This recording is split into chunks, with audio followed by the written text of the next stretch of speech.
शुरू अल्लाह के पाक नाम से जो बड़ा मेहरबान निहायत रहम वाला है। अस्सलाम वालेकुम दोस्तों, आप इस वक्त मौजूद हैं उर्दू मिरेकल्स पर। नाजरीन, मौलाना तारिक जमील के बेटे आसिम जमील की नागहानी हादसाती मौत की इंतहाई अफसोसनाक खबर जिसने हर सू माहौल को सोगवार सा कर दिया है। इस्लामी स्कॉलर मौलाना तारिक जमील के साहबजादे आसिम जमील की नागहानी मौत ने सबकी आंखों को अश्कबार करके रख दिया है। दोस्तों, एक बाप की इससे बड़ी क्या आजमाइश हो सकती है कि वो अपनी बेटे की मैयत को कंधा दे। मौलाना तारिक जमील साहिब इस वक्त किस तकलीफ से दोचार हैं और उनके घर वाले किस कुर्ब से गुजर रहे हैं, ये वही जानते हैं। अल्लाह उन सबको सब्र जमील अता फरमाए। तमाम मुसलमान जो इस वीडियो को देख रहे हैं, कमेंट सेक्शन में आमीन जरूर लिखें। दोस्तों, आज की मेरी वीडियो उन लोगों के लिए भी है जो आसिम जमील की खबर को एक प्रोपेगेंडा बना रहे हैं, इसलिए इस वीडियो को आखिर तक भी जरूर देखिएगा। पहले हम आसिम जमील के दोस्त के दिलसोज वाक़ये को बयान करते हैं जो हर रोज उनकी कब्र पर जाकर रोते हुए मियाँ मियाँ पुकारता है। दोस्तों, जहां आसिम जमील की अचानक से हो जाने वाली हादसाती मौत पर उसके अजीजों कारिब और लवाहकीन गमज़दा हैं, वहीं आसिम जमील का एक दोस्त मलंग जो ज़हनी तौर पर ठीक नहीं, वो आसिम जमील को मियाँ मियाँ कहता था, उनकी नागहानी मौत पर हर रोज रात को उनकी कब्र पर बैठा रहता है। लोगों का कहना है कि रात को 12 बजे तक वो नवाज नामी मलंग आसिम जमील की कब्र पर बैठकर जो बातें करता है वो दिल को तड़पा देने वाली हैं। आंखें आप दीदा कर देती हैं। वो कहता है, मियाँ तुम कब वापिस आओगे?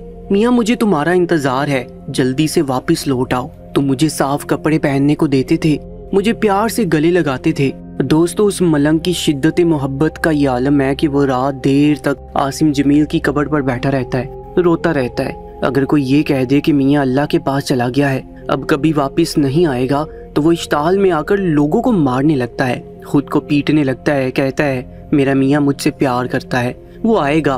दोस्तों, इलाका मकीन का कहना है कि आसिम जमील ने भी अपने वालिद साहब की तरह दिल में इंसानियत के लिए नरम गोशा ही पाया था। उनकी इंसानियत गमखारी का ये आलम था कि वो रोज उस नवाज नामी मलंग को जब भी देखते फौरन से अपनी गाड़ी रोक देते और वो मलंग उन्हें देखकर खुशी से तालियां बजाने लगता, कहता मेरे मियाँ साहिब आ गए। आसिम जमील उस मलंग को गले लगाते, उन्हें अपनी गाड़ी में बिठाकर अपने साथ ले जाते, उसे नहलाकर साफ सुथरा लिबास पहनने को देते। इलाका मकीन का ये भी कहना है कि आसिम जमील निहायत ही खुश अखलाक किस्म के नौजवान थे। उन्होंने कभी भी अमीर और गरीब का फर्क अपने दिल में नहीं रखा था। मौलाना तारिक जमील के जितने भी बेटे हैं, उन्होंने कभी भी किसी गरीब को सीने से लगाने में आर महसूस नहीं की, और यही बात आसिम जमील में भी थी।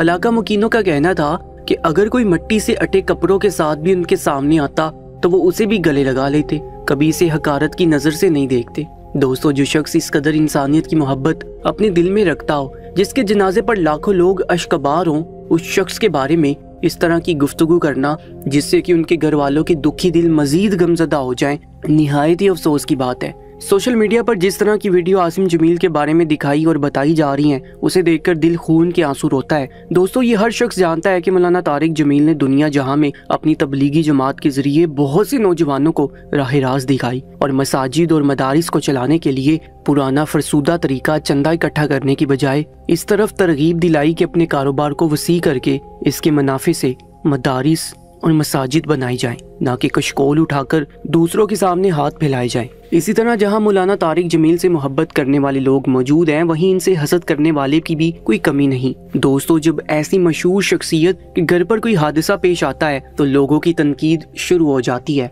सोशल मीडिया पर फैलने वाली खबरों में ये कहा जा रहा है कि आसिम जमील की खुदकुशी की असल वजह सामने आ गई। मौलाना तारिक जमील अपने बेटे की मौत की असल वजह को छुपा रहे हैं। यहाँ तक कि कुछ लोगों का ये भी कहना है कि आसिम जमील ने अगर खुदकुशी की है तो गोली अपने सीने पर क्यों मारी, अपने सर पर क्यों नहीं मारी? क्योंकि अक्सर खुदकुशी करने वाले नौजवान अपने सर पर गोली मारते हैं। गो के जितने मुंह उतनी बातें। बाज़ लोगों का ये भी कहना है कि इतने बड़े आलिम दीन के बेटे को डिप्रेशन की बीमारी कैसे हो सकती, वो कैसे किसी जहनी आर्जे का शिकार हो सकते हैं।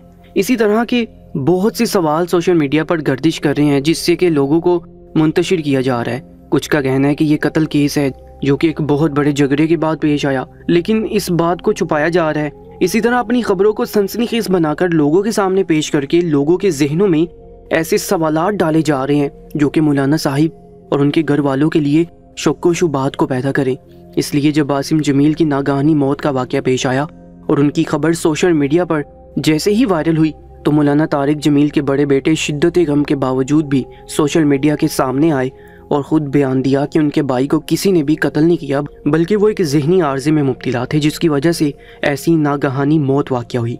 लेकिन लोगों की बेहिसी का ये आलम है कि जो मुंह में आता है सोशल मीडिया पर कहे चले जा रहे हैं, ये समझे बगैर कि उनके घर वाले इस वक्त गम और तकलीफ़ से दो चार हैं। जब उनकी ज़िंदगी की तरफ नज़र दुराई गई और अहले मोहल्ला के बयानात सामने आए तो ये बात भी वाज़ेह होगी कि आसिम जमील का लोगों के साथ कैसा बर्ताव था, कैसी मोहब्बत थी, कैसा रवैया था। दोस्तों, किसी का ज़हनी मरीज़ होना या किसी का दिल का मरीज़ होना या कोई और आर्जा उसके साथ पेश आना, ये एक कुदरती बात है। बहुत से आलिम दीन ऐसे हैं जिन्हें मुख्तलिफ बीमारियाँ हैं, तो क्या सोशल मीडिया उनको भी डिस्कस करता है? क्या ये कहता है कि फ़लाँ शख्स को हेपाटाइटिस है लेकिन वो आलिम दीन है तो उसे हेपाटाइटिस क्यों हो गया? हालांकि वो तो अल्लाह का नेक बंदा है, फिर वो बीमारी में मुब्तला कैसे हो गया? ये एक बेवकूफ़ाना सवाल है जिससे कि लोगों को ज़हनी तौर पर मुंतशिर किया जा रहा है। दोस्तों, ये बात सब जानते हैं कि मौलाना साहिब दावत देने के लिए दुनिया को हर कोने में जा चुके हैं, बहुत से नौजवानों को राह रास्त पर ला चुके हैं। बहुत सी खातीन जो कि बदकारी में मुब्तला थी, उनके सिरों पर इन्होंने बेटियां कहकर हाथ रख दिया और इन्हें राह रास्त दिखाई। सिराते मुस्तकीम की तरफ लोगों को लाने के लिए इन्होंने अपनी ज़िंदगी को वक्फ कर दिया, तो इनके बेटे को ऐसी बीमारी कैसे हो सकती है? ये कि ऐसा सवाल है जो कि बेमानी सा है, लेकिन इसे बढ़ा चढ़ा के सनसनी खेज करके सोशल मीडिया पर दिखाया जा रहा है और इसके साथ लोगों को ऐसे शक व शुबात में डाला जा रहा है जो कि मौलाना साहिब की शख्सियत लोगों की नज़र में ख़राब हो जाए। ऐसे शरपसंद लोग शायद ये भूल गए हैं कि इज़्ज़त और ज़िल्लत अल्लाह के हाथ में है। जब वो किसी को इज़्ज़त देना चाहता है तो सारी दुनिया भी उसे रुसवा करना चाहे तो नहीं कर सकती। कुरान मजीद में अल्लाह ताला का फरमान है कि अल्लाह ताला की बेपनाह कुव्वत और ताकत का इजहार है। शाह को गधा बना दे, गधा को शाह बना दे, तमाम अख्तियारात का मालिक है, यानी तमाम भलाइयाँ सिर्फ तेरे ही हाथ में है, तेरे सिवा कोई भलाई देने वाला नहीं।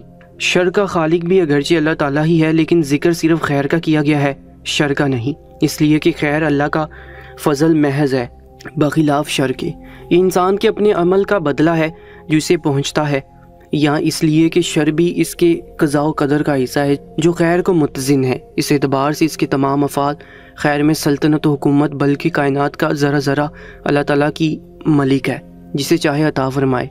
दोस्तों, मज़ीद वीडियो अपडेट्स के लिए हमारे चैनल को सब्सक्राइब कर लीजिएगा। इंशाल्लाह मुलाकात होगी एक नई वीडियो के साथ, तब तक के लिए अल्लाह निगहबान।